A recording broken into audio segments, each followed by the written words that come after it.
The morning haze hung low over the railway station, softening the sharpness of the horns, footsteps, and announcements that echoed through the platforms.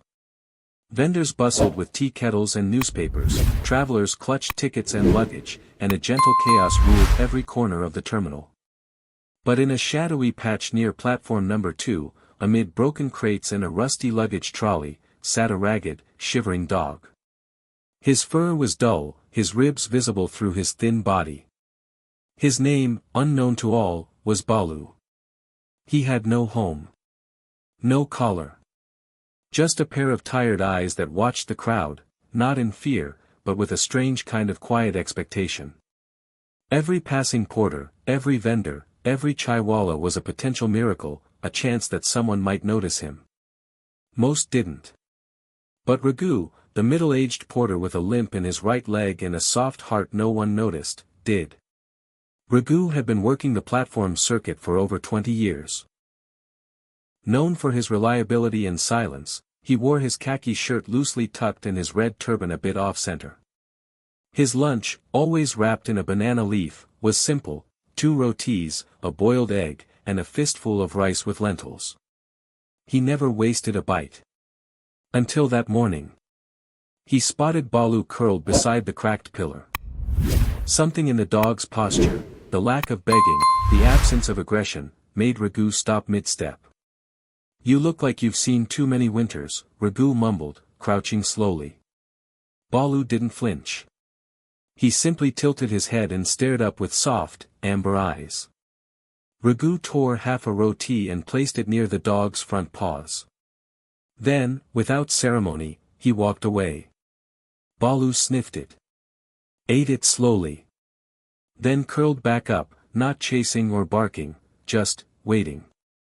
From that day on, a ritual was born. Every morning, Raghu left his small rented shack and walked to the station. Every afternoon, he shared part of his lunch with Balu. Sometimes a boiled egg, sometimes a little rice. He never touched Balu, and Balu never licked his hand. But something passed between them that was beyond contact, a silent friendship bound in routine and need. Travelers began to notice. "That dog only eats from him," a chai seller once whispered. "You sure that porter owns it?" asked a security guard. "No," the tea man replied. "But I think the dog." The days passed. The friendship deepened in silence. There was no leash. No names. No commands. But every person who frequented platform number 2 knew, Balu belonged to Raghu. And Raghu belonged to Balu. One night, as the last train rumbled out into the horizon and the lamps flickered in orange hues, Raghu sat alone on the bench, sipping his chai. "You know," he said softly, more to himself than to the dog, "some days, I think you're the only soul that waits for me." Balu, curled by his feet, wagged his tail once. It was true. The station was unusually quiet for a Thursday morning. A strange mist rolled down the tracks, muffling the usual clatter of arrival bells and wheeled trolleys. Raghu stood at the tea stall, stirring his chai more slowly than usual, his face more solemn. "Today's your last day, old man?" asked the chai seller, wiping a steel counter. Raghu nodded. "I have to go to Kanpur. Cousin's boy is sick. I'll be gone a few days, maybe a week." The chaiwala raised his brows. "You've never left this station before." "I know." Raghu smiled faintly, his eyes drifting to the far side of platform 2. There, curled up as usual, was Balu, head resting on his front paws, alert but calm, waiting. Raghu walked over slowly, his steel lunchbox swinging at his side. "Balu," he muttered, crouching next to the dog, "I'll be gone a few days." Balu looked up, blinking slowly. Raghu extended a full boiled egg, the entire thing, not half. He even peeled it. "You stay here. Don't follow. I'll come back on the 4th morning train. Remember that." 4th. Balu took the egg, chewing slowly, tail wagging once. He didn't know what the words meant. But he knew something was different. Raghu boarded the 7:25 a.m. local to Lucknow, the first leg of his trip to Kanpur. As the train chugged forward, he leaned out of the open door. The last thing he saw, and smiled at, was Balu, standing near the edge of platform 2, eyes locked on him. Not barking. Not chasing. Just watching. The dog sat as the train disappeared. That day, Balu didn't eat. Nor did he move from that spot. Not when the sun hit noon. Not when children ran past. Not even when a vendor tried to shoo him off with a broom. He waited. As instructed. 4 days passed. Then 5. Then 6. On the 7th morning, the chaiwala noticed something strange. Still there, he asked a vendor. The vendor nodded. Hasn't moved. The 4th morning train arrived. Balu stood. Ears perked. Tail rigid. Passengers stepped down. Bags were unloaded. Couples reunited. Porters shouted. No sign of Raghu. The train left. Balu didn't sit. He kept looking at the tracks for a long time. Until the next train came. And the next. 2 days later, a letter arrived at the porter's quarters, torn at the edges, hand-delivered by a cousin. The station manager opened it. It was brief. Raghu passed away on the Kanpur platform.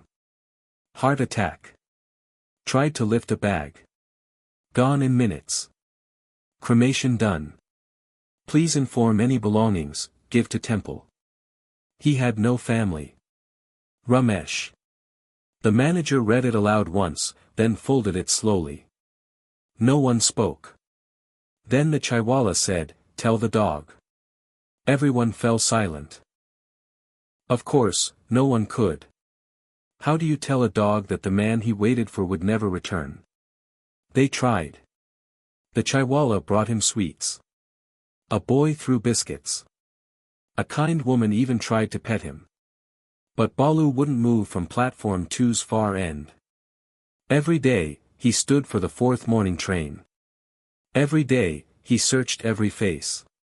And every night, he curled beneath the same broken trolley, beside the pillar Raghu once leaned on. The burlap cloth still lay folded under his body, though it had long lost Raghu's scent. Rain returned to the station. Thick, persistent downpours washed over the tracks, filled the gutters, and turned the ground into slippery rivers. Travelers rushed for shelter under leaking roofs, newspapers over their heads.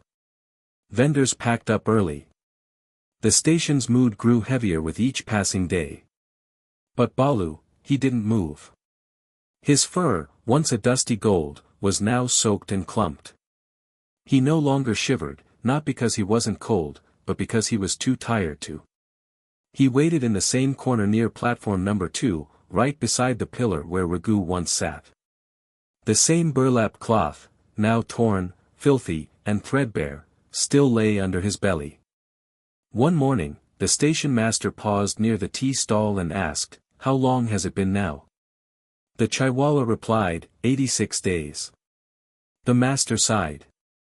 Still waiting for the 4th morning train? The chaiwala nodded. Still. The monsoon gave way to winter. Not just cold, biting cold. The fog descended like a ghost across the tracks. It crept into bones, clung to skin. Passengers wrapped themselves in shawls, carried hot thermoses, lit tiny fires near the ticket counters. Balu? He simply curled tighter. His belly had grown smaller, his ribs sharper. One night, a security guard saw Balu trembling violently under the trolley. For a moment, the man hesitated, then pulled off his muffler and quietly draped it over the dog. "Don't die on my watch," he muttered, half to the dog, half to himself. The next morning, Balu was still there. Alive. Staring at the 4th morning train. The guard never told anyone about the muffler. But every morning after that, someone would leave a small offering, a biscuit, a boiled potato, a torn rag. Nobody dared disturb Balu. He had earned that place. One spring morning, when the air smelled of guava blossoms and the sky finally began to clear, a teenage girl named Anya stepped off the platform. She was new to town. Moved with her father, a schoolteacher. As she waited for her suitcase, she noticed the dog by the pillar, still, dignified, oddly calm. "What's his name?" she asked a nearby vendor. The man looked at her. "Balu. He's been waiting 3 months. "For who?" "A porter. Died in Kanpur." She stared. "Then why is he still waiting?" The vendor shrugged. "Because someone once showed him kindness." That sentence stayed with her. Anya began visiting the platform every morning. She sat a distance away, writing in her journal. She didn't try to touch Balu. Didn't feed him. Just watched. One morning, she whispered, "You're loyal, aren't you?" The dog didn't turn. But his tail thumped the ground. Once. It was Diwali. The station glowed in golden lights. Paper lanterns danced in the wind. Children threw firecrackers on the tracks. The air smelled of sweets and smoke. Balu remained by the pillar, watching the crowds. But every bang of a cracker made him flinch. Once, he even stood, paced in a circle, uncertain. That's when a sudden rocket flew under a vendor's cart, and exploded. Balu yelped. He bolted out from his spot, running madly past the tea stall, through the luggage carts, beyond the ticket counters. For the first time in nearly 4 months, he left the platform. The station fell silent. People looked around. But no one could find him. The next morning, a shoe-shiner boy spotted something under the old wooden stairs behind the station wall, a golden shape, curled tightly, trembling. "Balu," the boy whispered. The dog opened his eyes, weakly. Within the hour, the station community, the tea seller, the guard, the sweeper, the girl Anya, all gathered. No one said a word. They didn't pet him. Didn't try to move him. They simply sat in silence, forming a circle, allowing Balu to breathe. To feel safe.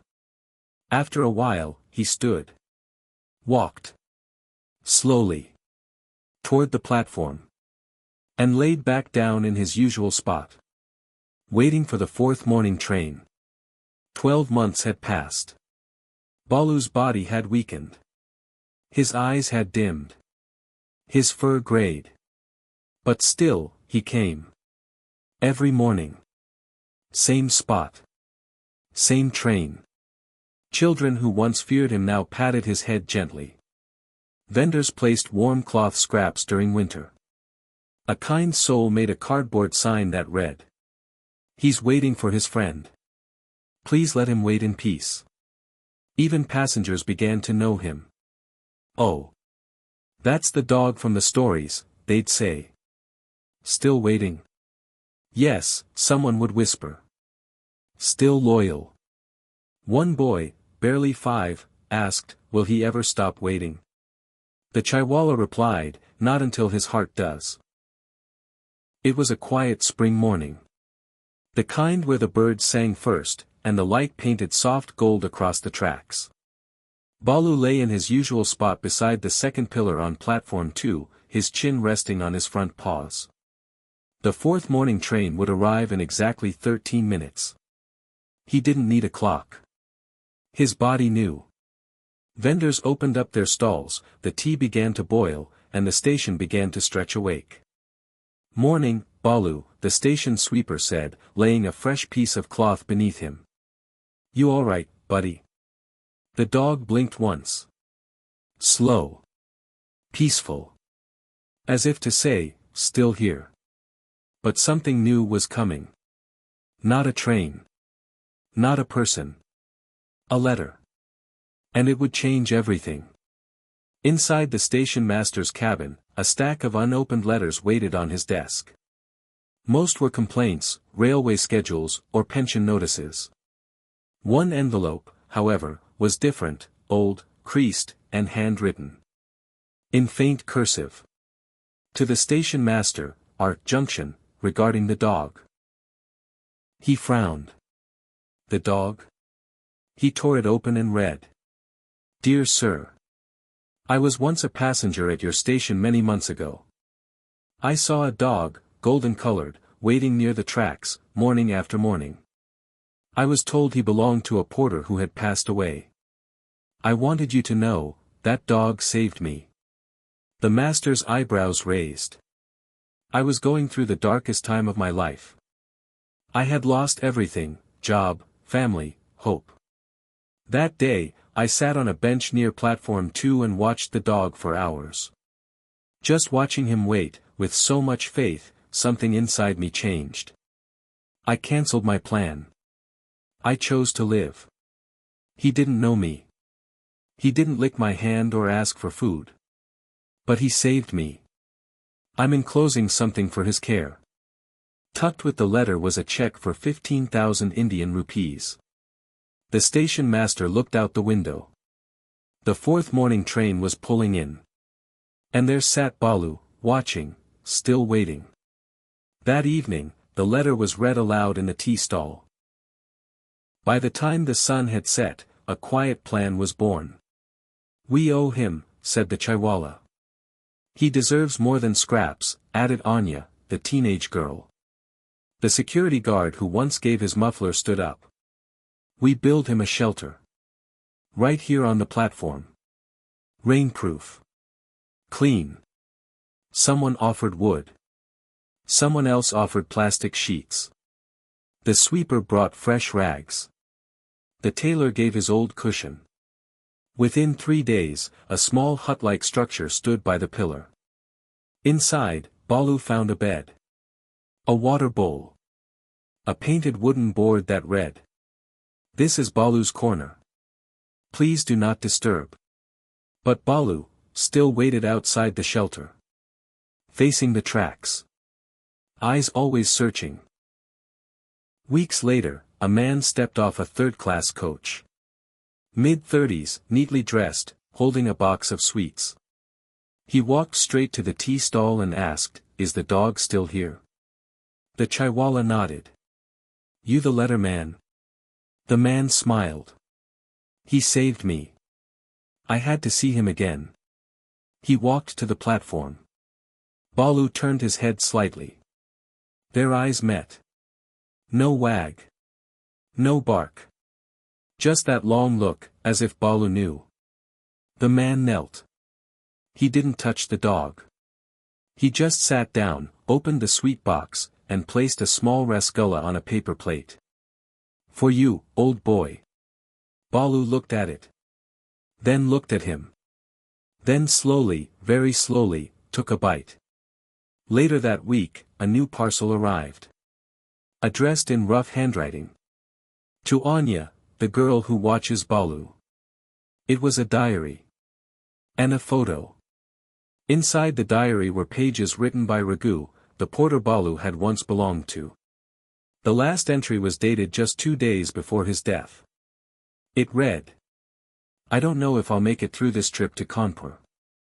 My chest hurts. But I can't leave Balu alone. He waits for me like a child. If something happens to me, I hope someone notices him. Please. Let him know I loved him more than anything in this life.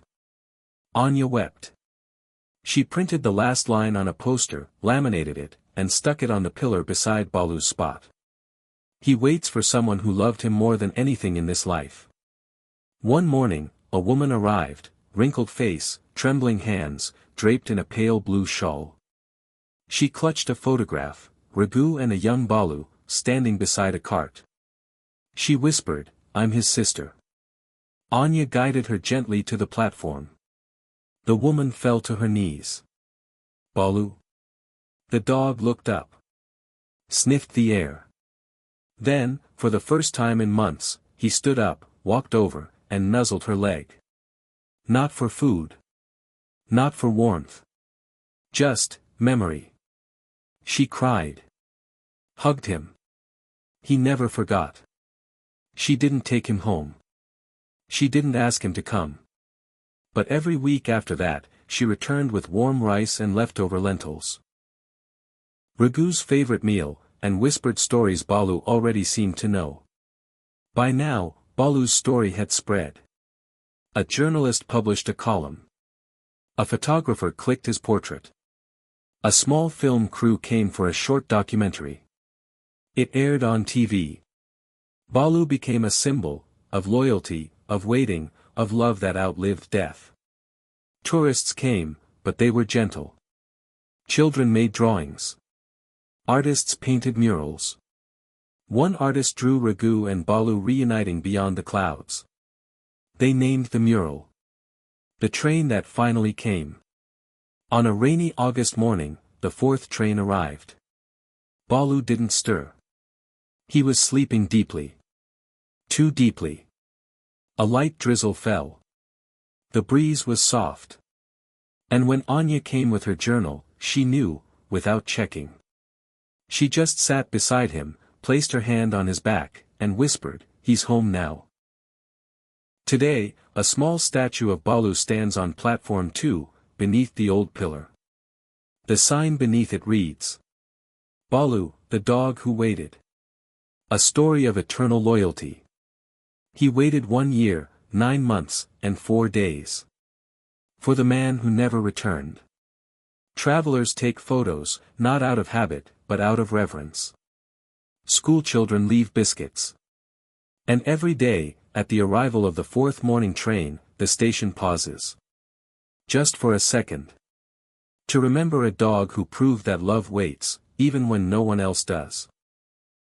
Monsoon had left the air thick and the tracks wet. The tiles at our junction station were slippery, and the scent of soaked mud hovered everywhere. That morning, a boy stepped off the 6:40 local, skinny, sun-darkened, carrying a cloth sack that had seen better years. His name was Gopi, no older than 12. He had no ticket. No destination. Just a name in his mind, Ragu. A tea vendor spotted him lingering near the benches. "Where you headed, boy?" Gopi pointed at the tracks. "Looking for the man who used to have the dog." "Ragu?" The boy nodded. "He's not here anymore. But the dog still is." Gopi found him under the iron bench at platform 2. Balu's fur was soaked from the morning drizzle. His eyes half shut, ears flicking off raindrops. Gopi didn't speak.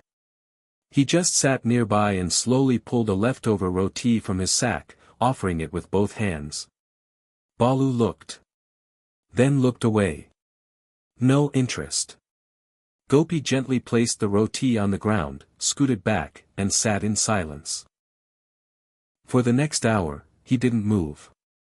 He didn't blink much. He just waited. Finally, Balu sniffed the roti, gave it a small bite, and lay down again. That was all Gopi needed. Over the next few days, Gopi became a fixture. He helped sweepers, carried luggage for a few coins, ran errands for the chaiwala. And every coin he earned, he spent on Balu, a boiled egg, a small milk packet, a fruit here and there. Anya finally asked, "Why are you doing this? You don't even know him." Gopi looked at her, hesitant at first. Then he said, "Ragu was my uncle." Silence. "I never met him. But my mother told me, he once wrote her a letter. Said he had a dog who was more loyal than people. When I had nowhere to go, I thought, maybe the dog would know me." Anya whispered, "He's been waiting for Ragu." Gopi nodded. "I want to be enough for him. I want him to stop waiting." Gopi tried everything. He tied a red cloth to his wrist, just like Ragu did. He called Balu's name gently, trying to mimic the tone from stories. He even found an old porter's hat and wore it proudly across the platform. But Balu? He didn't react. No tail wag. No bark. No eye contact. Only silence. Gopi sat beside him one day and muttered, "I'm not him, I know. But I'm trying." Still, Balu faced the tracks. Gopi wiped away a tear. Do you even care? And Balu did the one thing he hadn't done in weeks. He shifted closer, just a little, so that their sides touched. It wasn't love. Not yet. But it was something. One evening, a group of boys teased Balu near the station. One tossed a stone. Gopi saw it from across the platform. He ran full speed, screaming. Don't touch him. He grabbed the boy's wrist mid-air, shoved him back, and stood between Balu and the crowd. His eyes were fierce. He's not alone. The boys laughed. But left. Gopi turned around, and Balu was staring directly at him. For the first time. Not through him. At him. The dog stood. Walked 2 steps. And nuzzled Gopi's hand gently. Anya watched from afar. You've earned a piece of his heart, she whispered. 2 weeks later, Balu didn't rise for the 4th train. Nor the 5th. He hadn't touched his food. His breath was shallow. Gopi cried out, something's wrong. The station master came. So did Anya. The security guard. The sweeper. Everyone who knew Balu's place. A vet was rushed from town. Diagnosis, age and heartbreak. His joints were failing. His heart weaker. He needs warmth, the vet said. Gentle food. And someone to sit with him. Gopi didn't leave his side for 3 days. He missed meals. Slept on the concrete. Whispered stories of Raghu in Balu's ear. On the 4th day, Balu licked Gopi's fingers. Weak. Barely. But it was enough. Gopi asked Anya to help him write a letter. He dictated. Dear Raghu uncle. I'm sorry I never got to meet you. But I met your dog. He's the best part of you I could have found. He waited for you, more than any human would. I tried being you. I couldn't. But I think he likes me now, just a little. If you're out there, I promise I'll stay with him. Till he doesn't need to wait anymore. Your nephew, Gopi. They placed it in a small tin box beneath Balu's bed. One golden morning, Balu didn't open his eyes. Gopi knew before anyone said it. He sat beside him, held his paw, and whispered, You waited long enough. Go now. The station paused again. The 4th train came. No bark. Instead of tears, Gopi gave him a soldier's goodbye, saluted, whispered prayers, and fed the last milk packet to the birds. Weeks later, Gopi still lingered at platform 2. But now he helped lost kids. Shared snacks. Offered silence to those who needed it. A woman once asked, Are you his boy? Gopi nodded. I was. It had been over a month since Balu took his last breath at platform 2. The echoes of his barks had faded, yet something still lingered.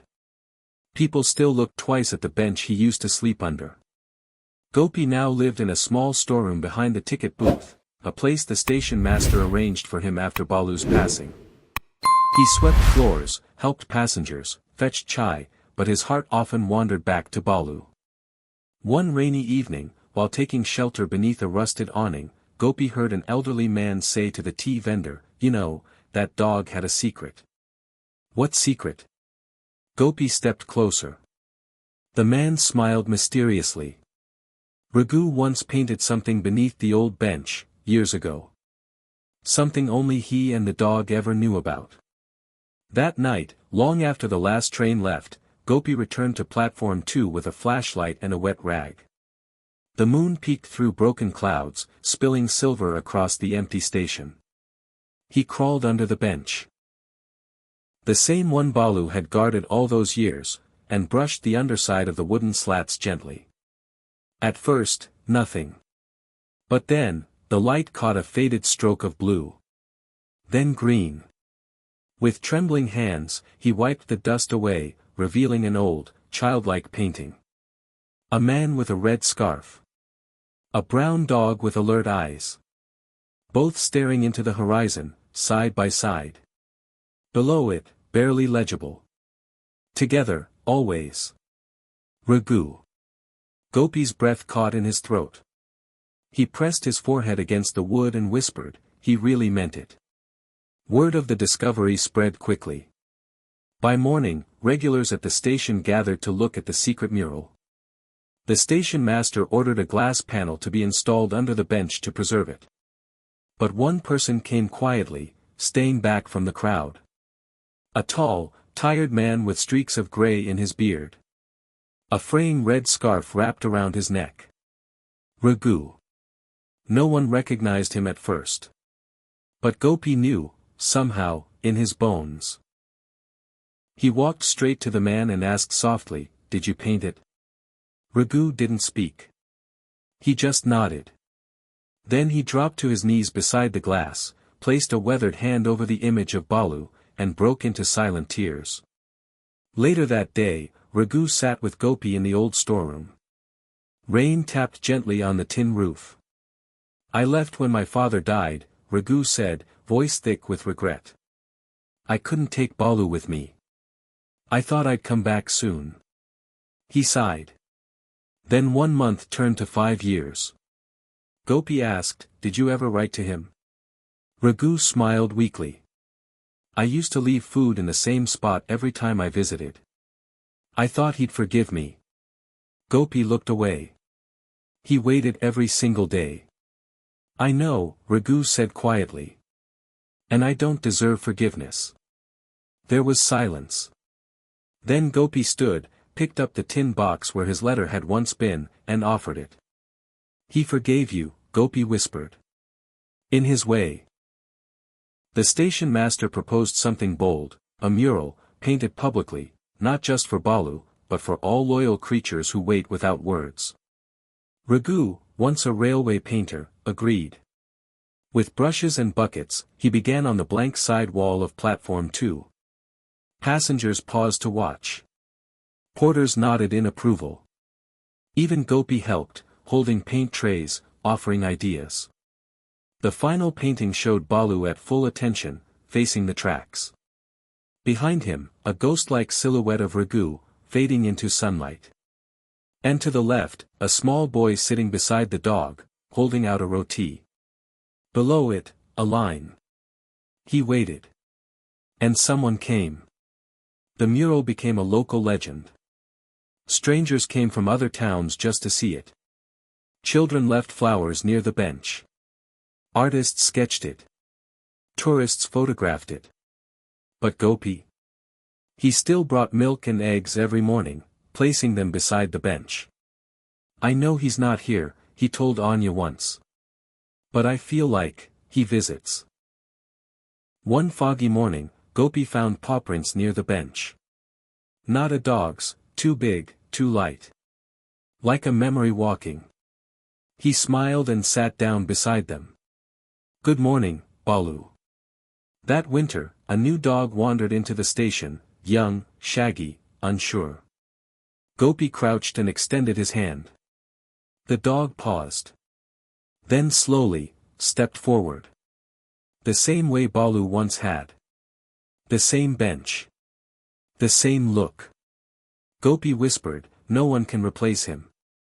But maybe, you need someone too." He named her Maya. And she took her place beside the boy. A month had passed since the mural was finished. Platform 2 had become a place of emotion, inspiration, and quiet stories whispered between train whistles. But one cold morning, something unusual happened. Gopi arrived early to sweep the platform when he noticed a new notice pinned to the announcement board. The paper was clean, its letters typed in bold. Railway Restoration Unit, Platform 2 under redevelopment. Structural changes to begin next month. Station use may shift temporarily. Gopi's heart dropped. He rushed to the station master. "They're going to break it all." The man shook his head. "They might remove the bench. Paint over the mural. They don't care about history, only tracks and timetables. But Balu lived here. And that, the station master said gently, may not be enough to stop them. That night, Gopi couldn't sleep. He sat by Maya, gently stroking her fur, whispering old stories, of trains and dogs and men who painted promises. I won't let them erase him. He grabbed a notebook and pen and began writing, not just Balu's story, but the little things, how he barked at late-night trains, how he guarded abandoned luggage, how he once pulled Gopi away from a falling stack of crates. He called it The Dog Who Waited.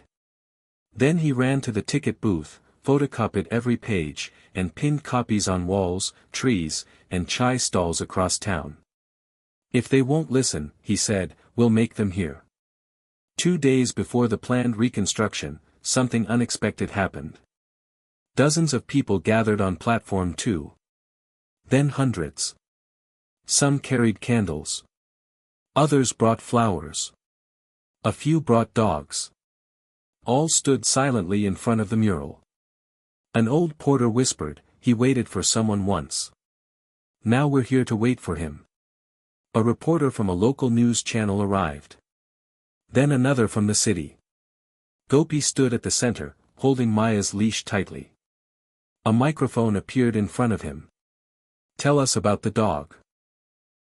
He cleared his throat. He waited here for someone he loved. For years. Through storms. Through loneliness. He became the soul of this place.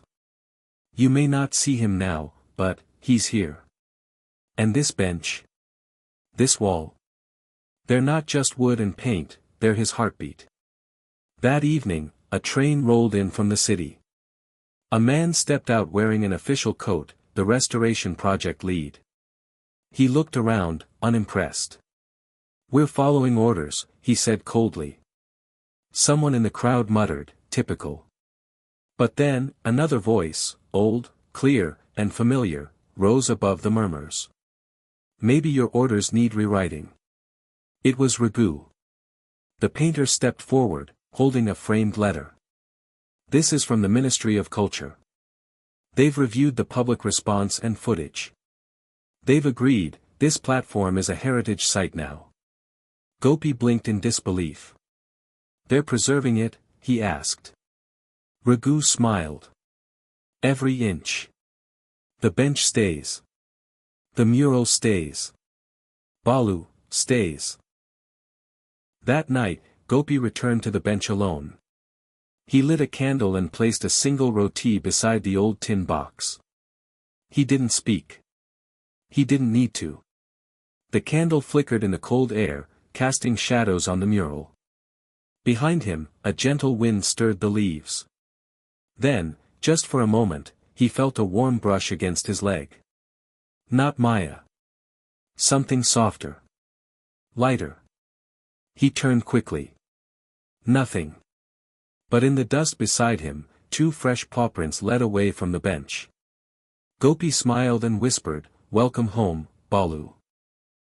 The railway station had never seen Diwali like this before. Instead of being lost in the shadows of larger city celebrations, Platform 2 became the heart of it all. For the first time in years, garlands of marigolds hung from the railings. Clay diyas lined the platform, flickering like stars fallen from the sky. Paper lanterns floated gently above the tracks, tethered to nothing but hope. Gopi had been working since morning, tying lights, hanging garlands, helping children draw rangoli patterns with colored chalk. But none of it compared to what he placed at the base of the mural, a golden collar, polished and shining, engraved with one name, Balu. Tonight, Gopi whispered to Maya, we celebrate him. As the sun dipped behind the city's edge, families gathered under the awnings and flickering lamps of the station. An old microphone crackled to life. One by one, people took turns sharing their memories of the dog. A blind man said Balu once guided him away from a broken plank on the platform. A chai vendor recalled how Balu used to warm himself beside the stall every winter night, and how sales always went up when he was around. Children spoke of feeding him leftover biscuits after school. Even the grumpy station master admitted, He once barked and woke me when a fire started in the storage shed. Saved the whole building. Raghu stepped forward, holding a sketchpad full of portraits of Balu in different poses, sitting, wagging, sleeping, waiting. He spoke last. We didn't just love him because he waited. We loved him because in a world that moves fast, he taught us the meaning of staying. As night deepened, someone lit a firecracker too close to the platform. It whistled into the sky and exploded loudly overhead. Maya, startled, barked and pulled against her leash. A few children screamed. Gopi calmed her quickly. "Shoo, it's okay," he whispered. "No one's hurting us." But it brought back a memory. The same memory that often crept into his dreams. Years ago, during Diwali, a child had thrown a cracker playfully near Balu. It had gone off too close. Balu had yelped and fled under the nearest train carriage, trembling. He didn't come out for hours. That year, Gopi had sat beside him until morning, feeding him laddus, petting him through the iron bars of the undercarriage, whispering lullabies like a brother would. Tonight, as he held Maya close, he whispered again. "Not this time, Balu. This Diwali is for peace." Just after midnight, as the last firework faded into silence and the final diya guttered in the soft breeze, something unusual happened. A train horn blew in the distance, long and low, signaling the last departure of the night. And in that hush, came a bark. Short. Clear. Familiar. But no dogs were on the platform. Gopi froze. He turned to Maya, whose ears had perked up. She wasn't barking. Just listening. Then she wagged her tail and stared into the dark, as if she saw something no one else could. Gopi stepped toward the mural. The painted Balu seemed to shimmer in the candlelight. His painted eyes seemed just a little wetter. His stance, a little more alert. And beneath the bench, the golden collar was gone. The next morning, the golden collar was found again. But not where Gopi left it. It lay at the base of the banyan tree outside the station, covered in a fine layer of ash, as if it had traveled through smoke and memory to return. Beside it were paw prints, faint but distinct. Not Maya's. Too wide. Too familiar. A group of travelers gathered, and a boy picked up the collar. "Did a dog bring this here?" he asked. Gopi nodded slowly. "Not a dog," he said with a gentle smile. "The dog." A week after the Diwali night, the station returned to its usual rhythm. Trains arrived and left. Vendors hawked peanuts and tea. Stray dogs dozed in the sun. But something was different in Gopi. He felt like someone was watching. Not in fear, in longing. He had begun to talk to the mural more often. Leaving biscuits. Rubbing the wood of the bench like one might hold a friend's shoulder. Then, one morning, the station master waved a large envelope at him. "Gopi. You've got a letter. Came with yesterday's post. Looks official." Gopi wiped his hands on his shirt and took it carefully. The envelope was thick. Embossed. From the Indian Railways Central Office, New Delhi. His hands trembled. He opened it slowly and read the first lines aloud. Dear Gopi and residents of Platform 2. Your story, The Dog Who Waited, has reached our hearts, The letter went on to state that Gopi's handwritten story had gone viral online. A railway clerk's niece had posted it to social media with scanned pages, along with pictures of the mural and the candle vigil on Diwali. Within days, millions had read it. News outlets picked it up. Animal welfare organizations shared it. Even international blogs translated it. But the letter held more. In light of overwhelming public sentiment and historical significance, Platform 2 will now be listed as a National Emotional Heritage Landmark, the first of its kind in the country. We also offer a permanent position to Mr. Gopi Das as cultural guardian of Platform 2. Gopi's knees buckled. The chai vendor caught him just in time. The mural wouldn't just stay. It would live. The next day, Raghu stepped off the train again, this time, with a larger bag and a grin from ear to ear. "They want a statue," he said. "A what?" Gopi blinked. "A bronze one. Of Balu. Sitting under the bench, just as he used to. They want me to sculpt it. I came back to ask, will you help?" Tears filled Gopi's eyes. "Yes," he whispered. "We'll build him again. In bronze, in stories, in hearts." And together they began. They measured the bench. Reviewed old photos. Even used Maya's paws for scale. Every line mattered. Every whisker had to feel real. Because this wasn't just about art. It was about memory. 3 weeks later, just as the foundation for the statue was being poured, a young woman arrived at platform 2. She was in her late 20s. Wore a faded kurta. Carried a dusty rucksack and an envelope in her hand. She walked directly to Gopi and held up an old photograph. In it was a child, maybe 5 years old, hugging a young Balu. "I think, this was me," she said. Gopi's eyes widened. The photo was real. Balu looked exactly the same. "I think I was the one he waited for." Her voice cracked. "My parents died in a car crash when I was 6. I was sent abroad to live with relatives. I barely remember anything, but I kept this photo. A friend sent me a video of the mural. I came on instinct." The crowd was silent. Then, an old woman in the corner whispered, "So he was right. He never waited in vain." That night, as workers finished placing the bronze statue beneath the bench, the woman knelt beside it and whispered. "I'm sorry. I didn't know. But I came back." Gopi lit a diya and placed it beside the statue. Maya sniffed the air and barked once, sharp, clear, and joyful. And from across the tracks, a distant whistle blew. A train rolled past slowly. And on the window of one coach, just for a flicker of a second, everyone swore they saw a golden blur sitting proudly. Tail wagging. Ears up. Watching over them all. It rained the morning they unveiled the statue. A soft, misty drizzle bathed the station in a silvery calm. But no one stayed home. Old men in woolen shawls. Children in yellow plastic raincoats. Vendors.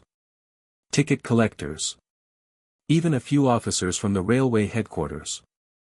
Everyone gathered in silence. The statue stood beneath the bench on platform 2, just as Balu once did. His tail curled gently, ears lifted, eyes focused on the edge of the tracks as if still waiting. Gopi held the cloth drape in his hand. When he pulled it away, there was no applause. Just quiet tears. Raghu placed a marigold garland around the bronze neck. Gopi bent and whispered. "You can rest now, my friend. They all know."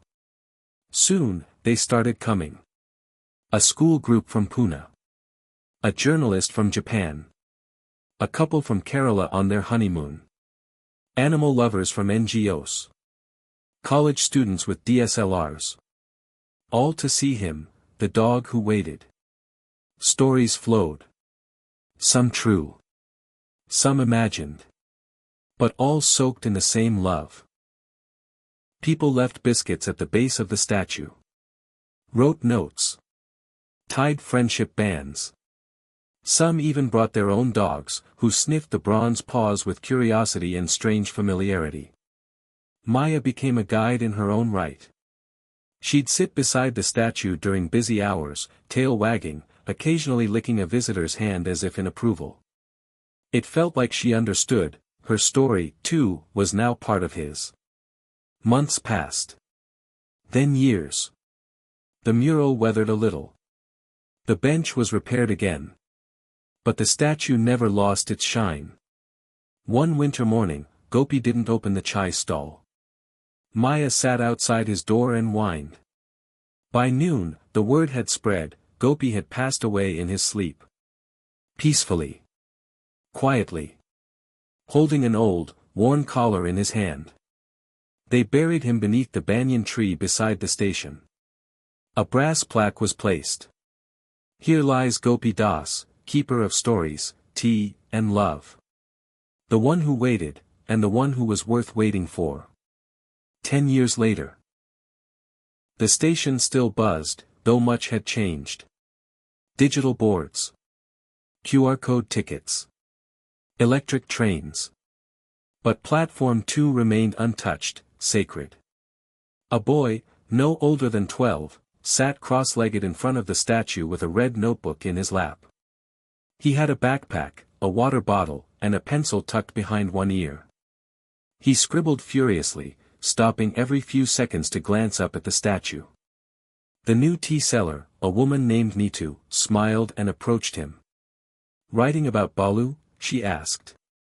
The boy looked up. Yes. But not just about him. About Gopi. And Maya. And how the dog wasn't waiting for someone, he was teaching us how to wait. Neetu blinked. "That's very wise of you." He smiled. "My grandpa told me that once. He used to sell chai here." Neetu gasped. "You're Gopi's grandson?" The boy nodded. Then returned to his notebook.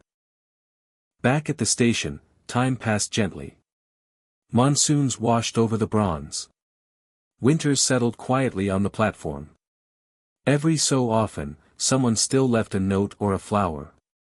Some just sat beside the statue, whispering secrets or sorrows. Others brought dogs, who always paused, tails wagging, at the statue's feet. Some nights, when the fog rolled in thick and the trains slowed to a ghostly crawl, a strange thing happened. Passengers reported seeing a golden dog walking along the tracks. Some said they saw two, one older, one younger. Some heard faint barks echoing down the tunnel. One man swore a warm nose brushed his hand just as he nodded off to sleep on a bench. There was no fear. Only warmth. Only memory. Only love. Because the dog who waited? He never really left.